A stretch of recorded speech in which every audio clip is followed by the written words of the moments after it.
Greetings and salutations and happy new year, comic book conversationalist. This is Comic Book Hangover for the last time in 2023. My name is Scott, and we're going to go through my weekly review for the last week of 2023, the last week of December.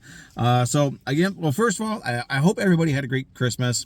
I got some pretty cool stuff. I got some really neat Skeletor socks. I got some horror movie socks and some Godzilla socks. I got a Skeletor Snake Mountain Funko Pop. I got some cool stuff for Christmas, and I hope everybody out there had some great stuff for Christmas and had a good time spending time with your loved ones over the holidays. And and then we're moving forward, and we're wrapping up 2023 right now, getting ready for 2024 on to greater and bigger and better, I hope, in the next year. But let's jump into the books that I picked up on the last week of 2023. I got a nice stack here. I actually went down and cleaned out my pull box because I wanted to start the year fresh. So on top of the books that I picked up, I also picked up some posters. I got 3 posters. I got the poster for Wolverine #1, his first miniseries, the facsimile poster for that. I got the poster of Amazing Spider-Man 252, first Amazing Spider-Man appearance of the symbiotes, part of the whole Secret Wars thing. And speaking of Secret Wars, I got the poster for Marvel Superheroes Secret Wars #1. So I'm going to have those 3 covers on a wall as soon as I can get a wall for a comic book room. I'll have those ready to go. I also picked up it's the poster for the Justice League versus Godzilla versus Kong. It's the I don't remember what they call it, but it goes in a light box. So it's a thicker poster. It goes in a light box. That is actually the perfect size for a window, an average size window in a house, because I've had these things before. So I picked that up today too. So as soon as I have a window to put that in, I'm going to put that in. And the last non-comic book thing that I picked up out of my pull box this week is EC Archives, The Haunt of Fear, Volume 3, continuing this awesome reprint line of affordable EC collections. These are the exact same thing that they've been doing with the hardcovers, only these are more of a paperback format, and they are priced at $19.99. So you're getting 6 EC books for $19.99, and the colors are great. Again, I know some people complained about the coloring, but I have the hardcovers of some of these, and I compared the original hardcovers to these, and they looked exactly the same. So I don't know what people are really complaining about. I'm glad to have them. I love some EC comics. I'm getting a nice collection. I'm also going to be getting more into the creepy, eerie, and Vampirella archives, because I want to expand my classic horror selection on my trade paperback shelf. So those are all the non-comic book things I have that I picked up today, as actually this week, as part of the last week of 2023. And before I get into my stack, I do want to say, don't forget to like, comment, subscribe, and all that fun stuff. That aside, let's jump into, and these are in kind of an order, whatever. Darkest Hour, Mighty Morphin Power Rangers #115. Again, it's not a series that I'm reading. I dropped Power Rangers a long time ago, but I am loving these zombie variant covers. So this is one of those frivolous buys that I'm doing. I'm just getting them for the zombie variant covers. And I'm thinking about putting these things in those comic book frames and hanging them up. Again, when I have walls to hang things up on, I want to hang these up, because I kind of like those. From Image, Skybound, part of the Energon universe. Of course, the big book this week for me anyway, Duke #1. Great book there. Also picked up the second printing of Transformers #2. I grabbed the Cliffjumper cover. I love these covers here. And the Soundwave cover. So you have Autobot and Decepticon variant covers for the second printing of these Transformers books, which does mean, as I'm sure I said before, that means I'm going to have to start being a little bit more picky as to what I get. So if they do any Autobots or Decepticons that I don't really care for, I'm not going to grab those, because it's going to get very, very expensive. Moving on, we've got some facsimile books, because I get facsimile books every week. So you've got Batman #407. Year 1, Issue 4. And again, the main way that you can tell for a DC book, if it's a facsimile edition, is you want to look for that cover price there. That's $3.99. This book was not $3.99 when it first came out. I also grabbed the new Teen Titans #1 facsimile edition. I think I have this one. I could be wrong, but it seems like I had this one. But, I'm still going to grab the facsimile. And again, always look at that cover price there to know if you're getting an original or a facsimile. From Marvel, because Marvel cannot be left out. They did I think there's a Wolverine. They had that Wolverine #1. But that was a reprint. That's a 2023 printing. So I already have the original. I had the printing they did like a year or two ago. But this one I didn't have. This is Giant Size Superstars featuring Fantastic Four. Giant Size Superstars #1. Because next year, 2024, is the anniversary of these Giant Size editions. So Marvel's going to be bringing back Giant Size as just a short running program through the year. So they're giving us this so we get an idea of what to expect from Giant Size.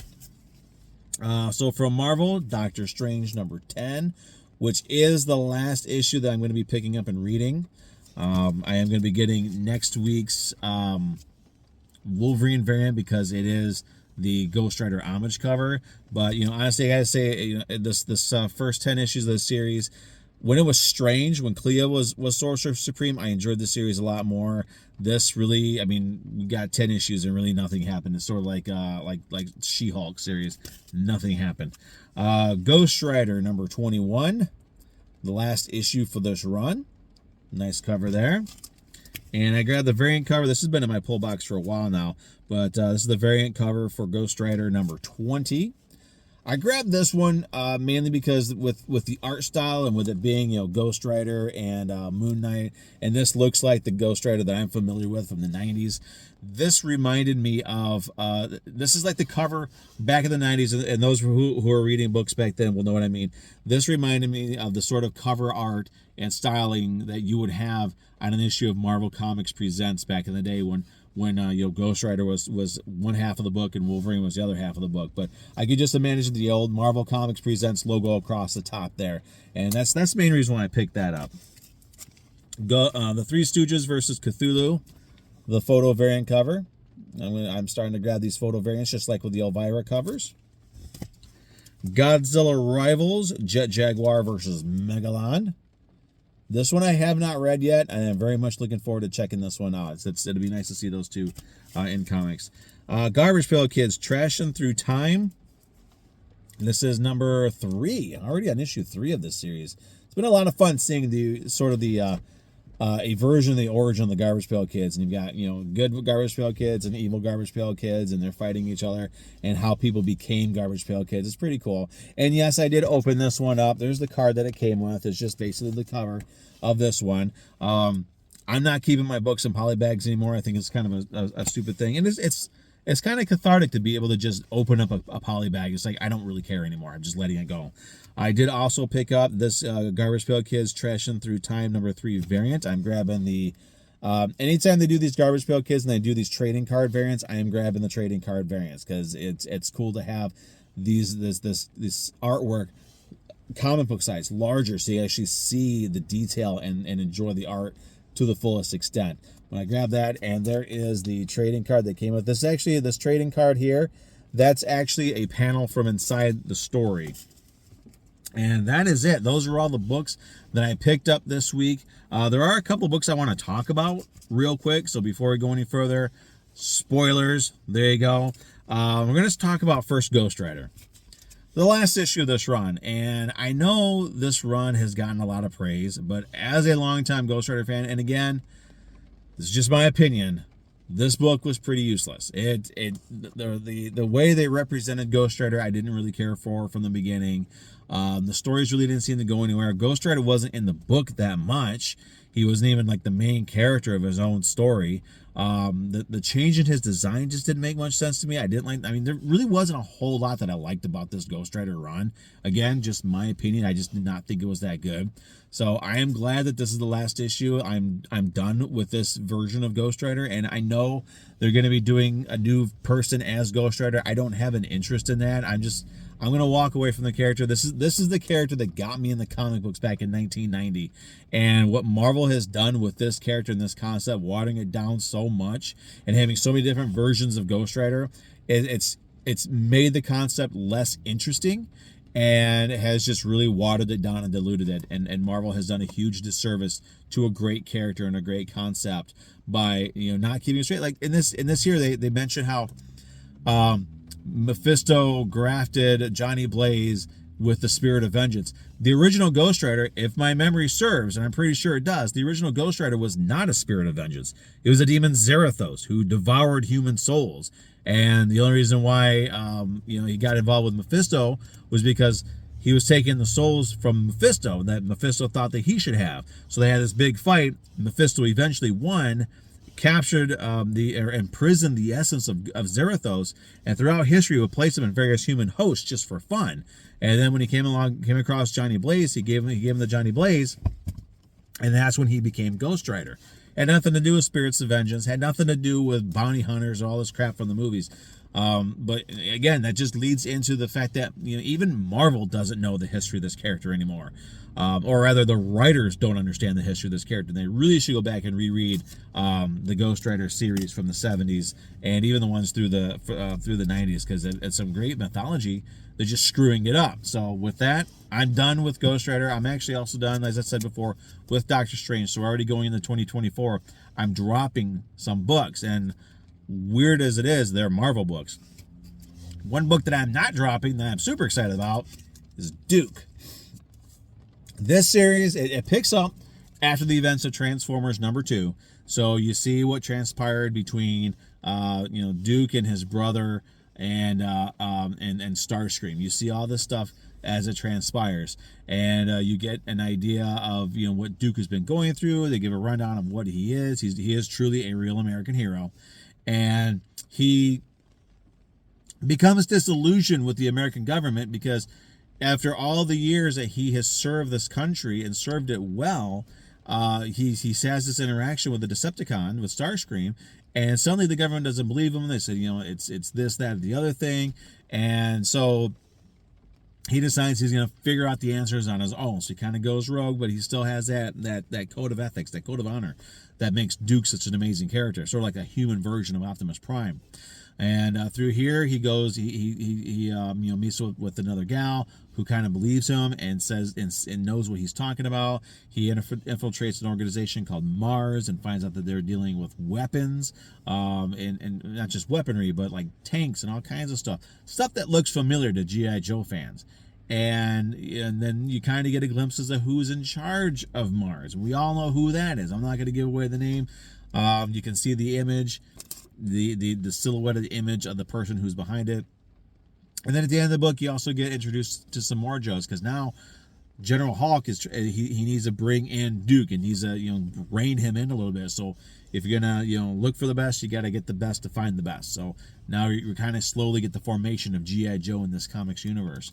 But Duke #1, an amazing series. It is a 5-issue miniseries. I'm so excited about it. I had a blast with it.